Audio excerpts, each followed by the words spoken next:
কই যাই আম্মু আমাদের পার্সেল আনতে যাই সাবধানে পারবেন আমরা সুন্দরবন কুরিয়ারে এসে পড়ছি পার্সেল আনতে যাই হ্যাঁ একটু সামনে নামা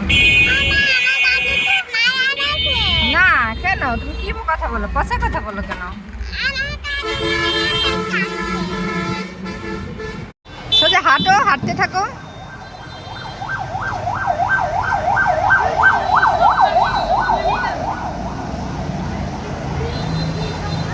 এই জামু